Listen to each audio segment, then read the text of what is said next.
Welcome to Mr. UFC Vegas Fight Club TV. I am Kyle, your host. Welcome to the podcast. Welcome to the prediction show for UFC Fight Night 138, Anthony Smith versus Volkan Oezdemir. We're going to talk a little bit about UFC 229 and our best bet winner. We're also going to get into our free play for UFC Fight Night 138, as well as touching on the pick that is for purchase at Wagertalk. So we'll get into all of that.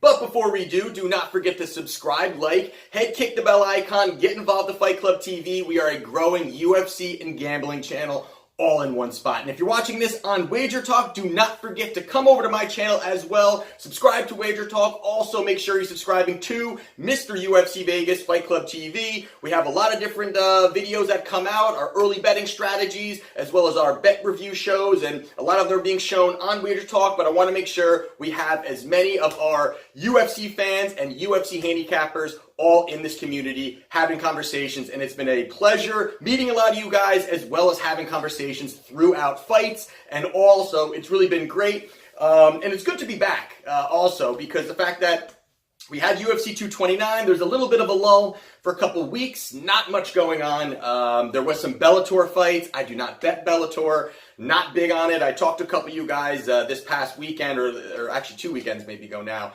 on certain other organizations and what it was, and I'm not big into those. For me, it's very important to find opportunities where there is a body of work at a higher level, and that's something that I always like to do. I'm a big fan of betting on main cards because there's a body of work at that particular level. So for me, that's very important. But to look forward through the UFC, there are back to back. I mean, it just goes on basically for the rest of this year, which is fantastic. So a lot of great opportunities to place some bets, make some money on our best bet plays. We've been doing fantastic on our best bet plays, and really starting out with Wagertalk, hitting both of them that we've started out with this year with Wagertalk, and now consistently moving forward and doing very well. And, you know, once in a while you got to toot your own horn. So it feels good to keep moving forward, hitting the best bet plays. And again, for me, and a lot of people are asking me, for me now that what I'm doing, my best bet play is always going to be 85 to 90% of my bankroll that is allotted for the event.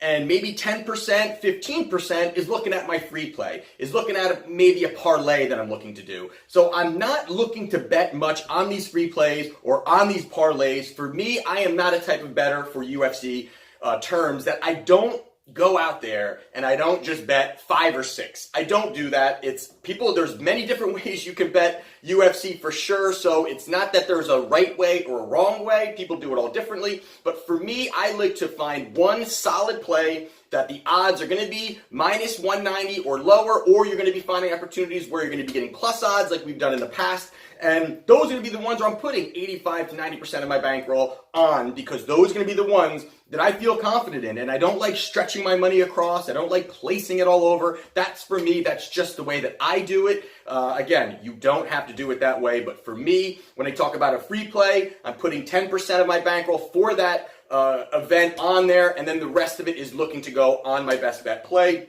So talking about my best bet play, we will get into the last best bet play that we had, which was at UFC 229. It was between Khabib Nurmagomedov and Conor McGregor. We had our money as our best bet play. It was a $20 purchase on Wagertalk on Khabib Nurmagomedov to get that victory. If you want to take a look and just check out what I had wrote prior to the event and what people who did make the purchase, the write-up that you received prior to the event, you can go check that out. I have it in the description, my Wagertalk profile. You can go on and take a look at the last two that I've done with Wagertalk, and that was Thiago Santos, which was a minus 140. And we also had minus 150 was Khabib Nurmagomedov. So we also had both of those write-ups there. But if you want to take a look at going further back throughout this year, you can take a look on my YouTube channel. I have every one of my picks listed on there, and take a look. We have the prediction shows plus the bet review show. So take a look, and don't forget to subscribe as well. So we're going to talk quickly about UFC 229. This fight here was one for me that the big difference, and again, you can take a look at my bet review show if you have not yet done so, that is on my channel, but just to quickly was the 2-year layoff for Conor McGregor. And that was going to be something that I, right out the gate, felt was going to be a difference maker in this fight. And you got a guy who timing and precision and counter striking is so critical to continually sharpening your skills that that's going to be something that was going to be lacking. And it's not like Conor McGregor is some chump all of a sudden. It just turns out that you're going to absolutely need to keep doing that. He made a boatload of money up against Mayweather, and that's going to be something that he may not be as hungry as he once was, where he was very driven, and then he's a multi-millionaire with businesses all over the place. That's going to be something that may take attention away from crafting his skills, and as well as his cardio was something that I just didn't like a lot. For me, that was going to be something that, yes, it's not the end-all be-all, but you start putting all these pieces together, and the big weapon that he has as well is his left hand, and the way that Khabib would smother him. And we talked about it in the on the purchase, on the write-up that I had there, that, you know what, he was going to be able to really neutralize that left hand by just smothering him, just pushing him up against the cage, just getting close and tight, and it's going to be tough for Conor McGregor to do much,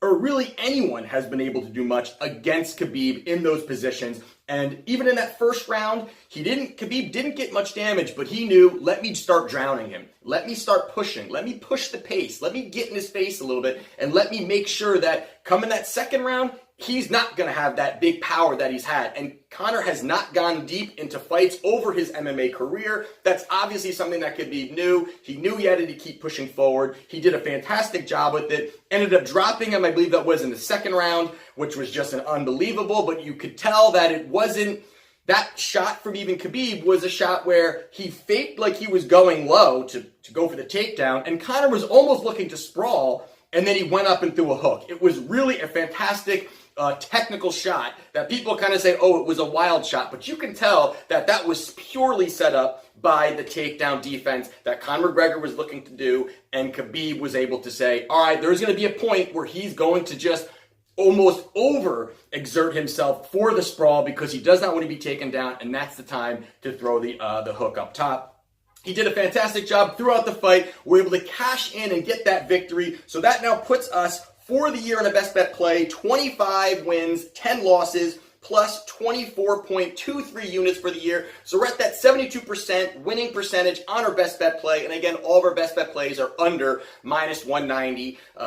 Nobody we're betting at, as a best bet play is minus 300, minus 400. We're not doing that. We're looking for those value plays where we're going to say, hey, listen, we don't have to bet a ton of money, but we're finding those avenues where the line is not where it should be, and we're looking that we can piece the fight together, and we can find who's going to be that winner and going to have more paths to victory. So we ended up getting that victory there. It was a nice victory for us there, a great win for Khabib, and interesting to see where that's all going to be going at this point. I mean, for me, I would love to see him fight Tony Ferguson. This has been something that 4 times or whatever it may be that they've tried to make that fight. I would love to see that fight. I think it's something that at this point the UFC wants to see. Conor recently has talked about that he's fine fighting the next in line or whoever that may be. So I hope that's what happens, because an Anderson Silva fight to me right now with Conor McGregor seems kind of ridiculous. I think it's kind of a desperate attempt for Conor to get a win than just getting back in the mix. Go fight Kevin Lee. Go fight the guys that are in that division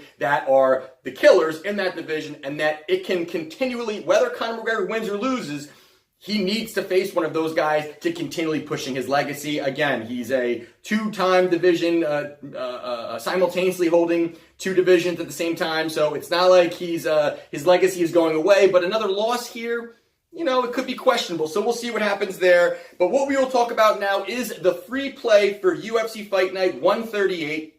And the first thing we're going to be doing again is, like I'm saying, this is going to be 10 to 15%. It could be less, it could be more, but somewhere in that realm is where I'm talking about my free play and how much money I am allotting for this particular fight.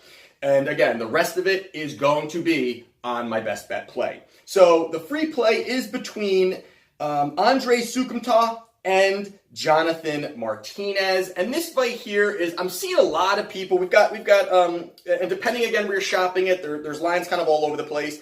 But you've got Sukumta minus 195. You've got Jonathan Martinez plus 165, and I've seen it plus 175. I've seen Sukumta at even minus 225. So really kind of shop that depending what you're looking to put your money on. But for me here, this fight is one that a lot of people, I'm hearing a lot of people do like. The odds are on Martinez. You know, Martinez is plus 165, and it's not a bad price on a guy like him. What I'm seeing, and the more that I've looked into this fight, I'm leaning more towards Sukumta in this fight. And if the reason being is you're taking a look at this, first things first is short notice. And this is something that Martinez said he got a phone call at work when he actually, he was, I think he installed seats, is something that he had said. I saw in an interview. And you know, the short notice is one thing. Now you're talking about he's going up a weight class where he wasn't normally fighting at, and this competition level between what Sukumta has faced compared to what Martinez has faced are completely different. And if you just look back at the last few guys that these guys comparing who they fought, Sukumta, if you take a look at him really quickly, he fought Albert Morales, who was 7-3, and that was a loss, and that was a split decision loss. Then you've got Alejandro Martinez, who's 21-6. That was another split decision loss. So Sukumta came into the UFC with 2 split decision losses against 2 pretty good fighters. I mean, definitely not guys that are bums. 2 pretty good fighters. Then he fought Luke Sanders, and Luke Sanders is actually, I like him. I like his skill set. He's a tough kid. He actually is a great up-and-comer. He ended up knocking out Luke Sanders, and he was 12-2. So he's definitely been more of an experienced fighter. And then he went up against Sean O'Malley, which a lot of people are really taking away everything on Sukumta on the fact of what happened against Sean O'Malley. And for me, you know, I get it. You know, the first round didn't look too good for Sukumta, and then you've got, you know, what happened where O'Malley hurt his leg, and then he went to take him down, and a lot of people are really honing in on that. And yes, that was not the smartest move. You know, without a doubt, that's not a smart move for a guy that could barely stand, and he probably would have won the fight if he just backed off and the ref forces him to stand, and he almost couldn't. Kind of a weird situation of how that all worked out. But don't take away what's happened and what he did and his body of work and who he's faced. And then you've got a point where you take a look at Martinez. Martinez's last fight was September of 2017. So he's been out of the ring for quite some time. I'm sure he's still training, but he's doing other things. He's working. He said he was working full time, but also training. So it's very tough to really work those two things together. The 2 fights that he had prior to that was a guy that was 0-4 and another guy who was 0-2. So that's not the greatest setup of 2 guys that you're going to see of winners taking. I mean, Sukumta, again, yes, he's 12-6, but he's 1-3 in the UFC, and he had 2 split decisions. One was against Sean O'Malley, who was a surging star within the UFC and has a great skill set and is really a great up-and-comer, and we're going to see a lot more of him within the UFC. But even prior to those 2 guys that were 0-4 and 0-2, he fought where he had an illegal knee, someone who was 11-4, and then he had someone else who was 5-6, and then prior to that was 0-1. So he hasn't faced the competition level that Sukumta has faced. And now I'm not saying Sukumta is some world beater that is just, able to just go out there and dominate, but I do like his skill set. I think his skill set is good. I think that he is more well-rounded than Martinez. Now, yes, Martinez is good off his back. He's definitely got some skills off his back, but I see this as a standing match. I see this as a striking match. I definitely see some nice kicks from Martinez when he's on the outside, but Sukumta is not that bad when you take a look at what he's able to do standing and the way he's able to work combinations. Sometimes he isn't as active as I'd like him to be out there, but I think against a guy like this, where he's got the height advantage, about a couple inches of height advantage. He's got a couple inches on the reach advantage over Martinez. I think you piece some of those things together. I think he gets the victory here. I think it's a nice spot where you can say, listen, maybe the price is a little bit higher than I'd like it to be. I think this is better, maybe at a minus 170, minus 165 would be a little bit more where I'd like this one to be. But for me, I just don't see Martinez, the inactivity that he's had, the experience that he's had, where he's fought, who he's fought. I just don't see him able to really fully come out there and work Sukumta for 3 rounds. I think that there's going to be some highlights for him, but I think Sukumta really knows he needs to get this victory. This is a critical fight for him in a short notice fight where he's going to be coming in here and fighting a guy in short notice. I think he gets the victory here.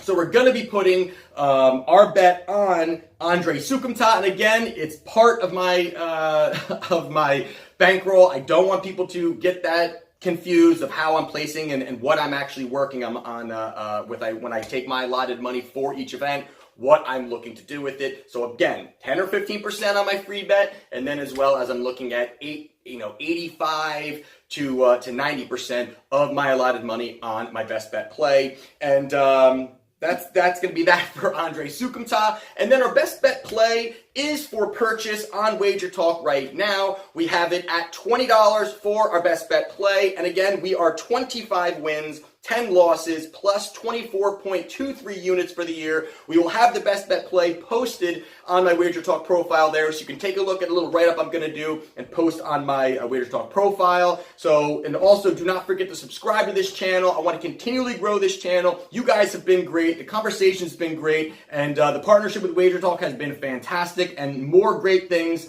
to come with Wagertalk and other packages we're going to be offering and other things. So kind of getting into all of that. And again, our best bet play of the last one was Khabib Nurmagomedov, and that was a $20 purchase at Wagertalk. So take a look below, click on the profile, make the purchase. And again, if you don't make the purchase, you don't have to. And again, all this is, I want to continually entertain you guys, give you guys information, and we will see you at the Bet Review Show, which normally I like to drop those on Monday. So be around for that, and subscribe, like, hey, click the bell icon, get involved with Fight Club TV. And this is Mr. UFC Vegas, Fight Club TV.